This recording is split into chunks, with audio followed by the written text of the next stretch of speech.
membangun negeri tegak berdiri untuk masa depan, memadukan dan mengembangkan keislaman, keilmuan dan keindonesiaan.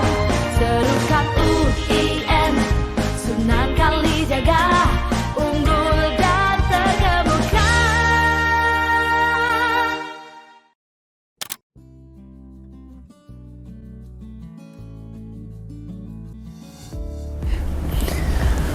Assalamualaikum warahmatullahi wabarakatuh, para pemirsa baik Sivitas Akademika UIN Sunan Kalijaga maupun para pemirsa yang lain.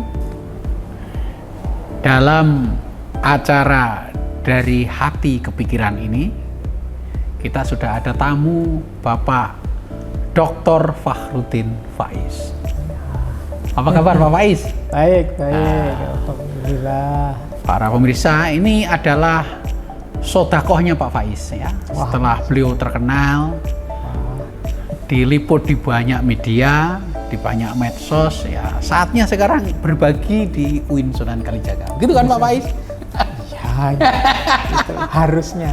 Harusnya gitu ya. Ya. Pak Faiz selama puasa sehat ya? Alhamdulillah sehat ya Pak. Rektor sehat juga. Nah, alhamdulillah. Siap. Berapa podcast sudah selama puasa ini? Wah, lupa saya enggak ngitung. Terus pokoknya ngomong saja. Ngomong saja ya. Gimana? Hampir setiap hari ada podcast ya? Ada, setiap hari ada kajian, ada podcast. Biasanya teman-teman, saya itu enggak pernah ngitung, karena yang merekam, yang nge-share ya teman-teman saja. Saya kadang ya lupa ini dulu di mana, kapan. Kadang isinya mirip-mirip, karena ya memang ganti-ganti tempat. Oke. Ya.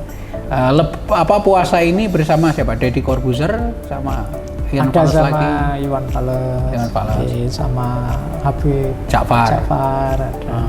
Ya sama Jogjanan lah teman-teman, Masjid Sudirman, teman-teman banyak. Oke, para pemirsa, ini kita sepakat akan berbincang tema penting, yaitu tentang kebahagiaan dalam beberapa seri ya. Kebahagiaan dari sudut pandang tentu saja filsafat, karena Pak Faiz bidangnya filsafat, saya sendiri juga sama. Ya cuma bedanya nanti bagaimana kita lihatlah. Oke Pak Faiz, dimulai dari Pak Faiz dulu. Gimana ini Pak, kebahagiaan itu dimulai kapan ditemukan konsep itu, dan kira-kira yang paling tua itu siapa yang ngomong kebahagiaan itu?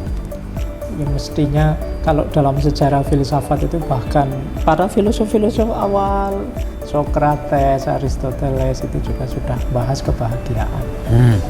Ini kalau bagi saya termasuk tema yang perennial. Jadi sejak dulu dibahas terus, karena memang tidak ada orang yang tidak ingin bahagia. Kata Al-Farabi, puncaknya tujuannya manusia itu ingin bahagia. Entah diawali ingin apa, finalnya pasti ingin bahagia. Termasuk beragama kah, bernegara kah, bertetangga, bersosial kah, apapun itu, ujungnya orang selalu ingin puncaknya bahagia. Kata Al-Farabi, kalau sudah sampai di bahagia, ya biasanya sudah lega. Nah itu makanya ini tema yang perennial sekali, dan para filosof beda-beda konsepnya.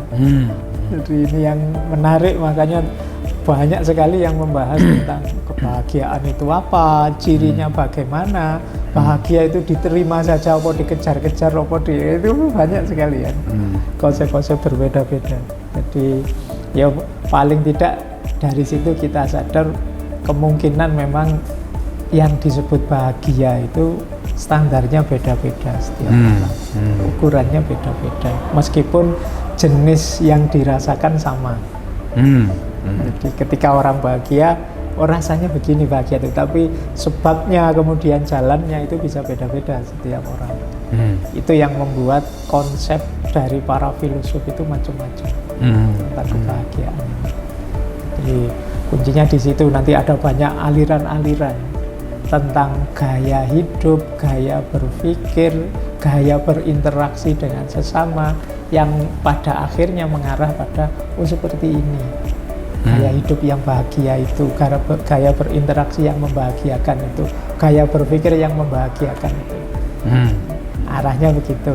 Ada mungkin teman-teman ingat ada hedonisme. Itu yang bahagia itu ya seneng-seneng. Ada utilitarianisme yang membahagiakan itu kalau bisa memberi manfaat pada sebagian besar orang, itu akan baik dan membahagiakan. Ada pandangan kebajikan, etika virtu, kebahagiaan itu ketika orang bisa melakukan kebaikan, membangun hidup yang good life, hidup yang baik. Dan banyak konsep-konsep tentang kebahagiaan, makanya menyenangkan. Kadang-kadang dari adanya banyak konsep itu, terus kita sadar sebenarnya saya harusnya sudah bahagia ini. Meskipun kita sering tidak ngaku kalau kita itu bahagia, karena kita itu selalu menuntut saja, mengeluh saja macam-macam. Kita tidak sadar bahwa lu harusnya sudah bahagia kalau bahagia itu standarnya ini, misalnya menurut hedonisme standarnya ini, menurut virtu etik standarnya ini, menurut utilitarianisme. Tapi ya itu tadi yang namanya manusia ya, khuliqa halua. Jadi manusia itu diciptakan gampang berkeluh kesah, sehingga kadang-kadang dapat nikmat sebesar apapun ya masih sambat. Selalu dilihat sudut tidak enaknya hidup, padahal sudut enaknya banyak, sehingga terus lupa bahagia. Nah ini mungkin diantara yang menarik, dengan belajar banyak konsep tentang kebahagiaan mungkin memudahkan kita untuk oh berarti saya ini sebenarnya harusnya sudah bersyukur, sudah bahagia. Oh saya sudah bisa begini, saya sudah ada di titik ini sebenarnya. Cuma mungkin kemarin standar kita selalu standar yang sifatnya apa yang tidak kita miliki itulah bahagia. Keinginan itu kan, kita ingin ini baru merasa, kalau itu terpenuhi baru kita anggap bahagia. Kita mencapai itu kalau terpenuhi baru kita anggap bahagia. Nah, kita selalu begitu mendefinisikan bahagia sehingga tidak ketemu-ketemu. Kalau istilahnya Ki Ageng Suroyo Mentaram ada istilah mulur dan mungkret. Jadi kita itu kalau sudah tercapai keinginan kita, ternyata tidak selesai di situ, nambah lagi keinginan, sehingga kita kemudian lupa mensyukuri yang sudah diperoleh sebelumnya. Nah itu gambaran ya, wacana-wacana yang menarik kalau teman-teman ingin belajar tentang filsafat kebahagiaan. Gitu. Nah, ini mari kita urut pelan-pelan Pak Faiz ya. Mari kita urut dulu yang paling mudah ya, yang terdokumentasi tentu dari Yunani. Dari Yunani. Mulai siapa? Epikuros? Kalau Yunani Plato. Bukannya Epikuros lebih dulu dari Plato? Ya, kalau Epikuros tahunnya lebih belakangan. Plato dulu. Plato lebih senior sebagai filsuf. Dia yang punya konsep khas tentang kebahagiaan, meskipun cara menarasikannya tentu saja melalui mulutnya gurunya, Sokrates. Ya, kalau di Plato kebahagiaan itu terletak pada kemampuan kita mengelola daya-daya tubuh. Kalau menurut Plato, daya tubuh itu, ini nanti banyak diadopsi oleh para filosof muslim.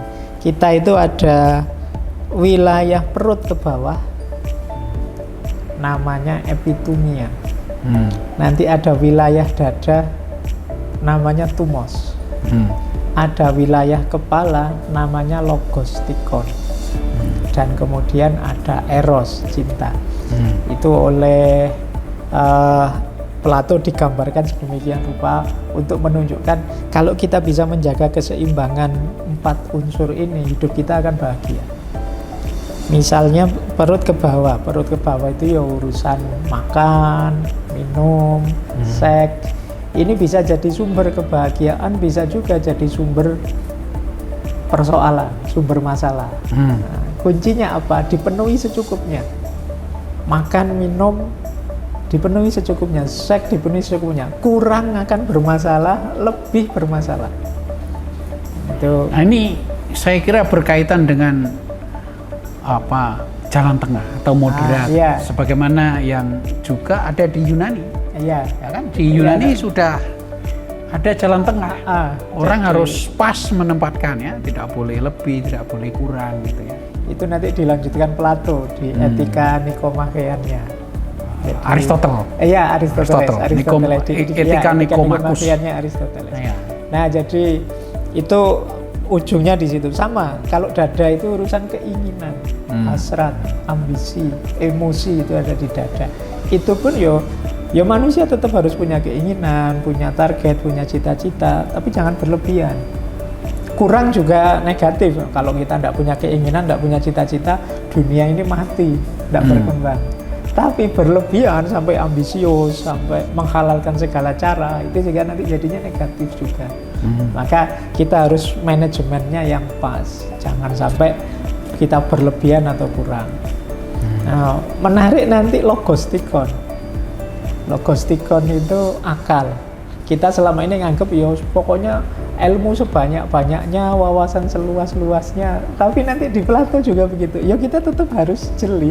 Nggak semua informasi ditelan, nggak semua wawasan terus kita ambil. Kita harus jeli juga. Kita pilih yang memang manfaat, yang memang sesuai, yang memang berguna. Kayak hari ini misalnya kan kita sering diserbu informasi-informasi tidak jelas lewat medsos lah, lewat dunia digital lah. Itu kan logostikon kita digempur terus. Nah itu bisa, kalau kita tidak punya filter yang bagus, ya akhirnya ya kita kerepotan sendiri.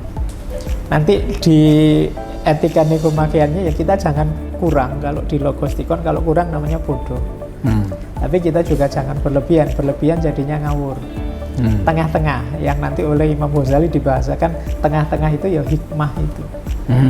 Jadi tengah-tengahnya kebahagiaan logostikon itu ada pada hikmah. Atau sophos. Ya, Sophia. Wisdom. Kebijakan. Nah, jadi sebetulnya moderat ajaran tawasud atau dalam Buddhisnya disebut Majjhima Patipada. Itu juga sudah dibahas di Yunani. Ya. Para pemirsa, ini ternyata sudah 10 menit. Ya, nanti kita sambung lagi pada seri berikutnya. Ya Pak Faiz ya. Tapi bajunya masih sama warnanya nanti ya. Kita memang tidak pernah ganti baju. Iya. Demikian para pemirsa, mari kita lanjutkan berbincang dengan Pak Dr. Fakhrudin Faiz yang sudah terkenal itu tentang kebahagiaan. Jangan kemana-mana, nanti kita sambung seri berikutnya. Assalamualaikum warahmatullahi wabarakatuh.